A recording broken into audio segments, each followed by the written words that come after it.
lance cette recette. On va faire chauffer un peu la graisse hein, déjà. Hop. Faut être bien généreux. C'est ça. Donc là, sur la recette, notre rôti, on va le cuire entier dans la graisse de canard dans une cocotte bien chaude. Exactement, je pense qu'après on va le marquer un peu, puis on va le laisser cuire après une quinzaine de minutes je pense. Et petite garniture, oignon nouveau. Voilà, on va faire une petite poêlée à côté, on va les couper grossièrement vraiment. Voilà. Bien évidemment, on garde les mêmes produits, on utilise la graisse de canard pour cuire la viande et pour cuire la garniture.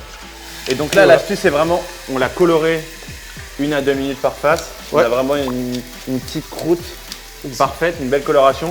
Et après on ferme. On ferme, on baisse un peu, et on le laisse cuire donc là, on était une quinzaine de minutes. Combien de grammes par personne? 250 c'est bien. C'est gentil quoi. Ouais. Voilà, t'es bien. Hein. Non, mais ça va, Ah, c'est regarde. magnifique ça. Donc là, sur un coin de table, on prend un petit pic. Vraiment, en fait, C'est vraiment, l'apéro. tu mets l'oignon au milieu comme ça, Ouais. la viande autour, Ouais. et les gens viennent piquer eux-mêmes, bam, tu vois. Ils se préparent le.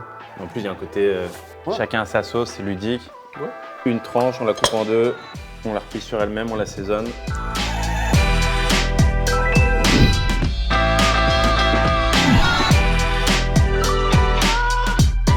Donc au niveau de ta recette, qu'est-ce que tu nous as prévu aujourd'hui? Du bœuf. Qu'on va couper, on a déjà pré-coupé un petit dé comme ça, tu vois, c'est comme un tartare, mais on ne va pas le laisser cru. On va faire un soffritto. Le soffritto, c'est la base en fait de la cuisine italienne. Un soffritto, il est fait avec des oignons, avec du céleri, carottes C'est déjà pas et de mal, l'huile d'olive. forcément. Voilà, et Qui ça dit cuisine c'est... italienne dit huile d'olive. Ah bah oui. Qu'est-ce que je fais? Tu vas mixer, c'est de saison, les tomates. D'accord. Vas-y. Donc, je mets les carottes. Donc là, tu as coupé une petite carotte Voilà, orange, en en brunoise, petit en tout petits cubes. Tout petit cube. Donc là, le céleri branche. Regarde, je rajoute maintenant les poivrons. Non, mais là, c'est génial parce que, Coupés en dés outre toute aussi. la recette, déjà, on a un mélange de couleurs. Un peu de balsamique. Ah. Allez, on y va avec la tomate. Donc là, je vais travailler. Vas-y.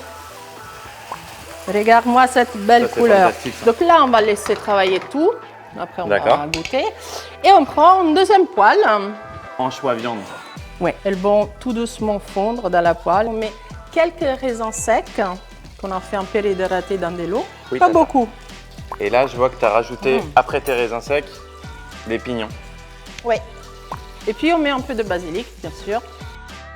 Et mais ce qui est bien, c'est que du coup, ta marinade va s'imprégner sur toute ta viande. Absolument. Donc, à Et chaque elle va se bouchée- mélanger. On commence par la salsa rubra, qui est vraiment cette compotée. Donc là, on se met un petit fond, Un petit fond, pas trop. J'ai vu que tu as voulu me faire plaisir.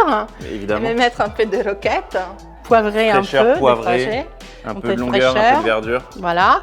Et donc, tu vois, du parmesan. C'est la petite touche prêt à discuter. italienne. Et là, c'est C'est pas mal. génial.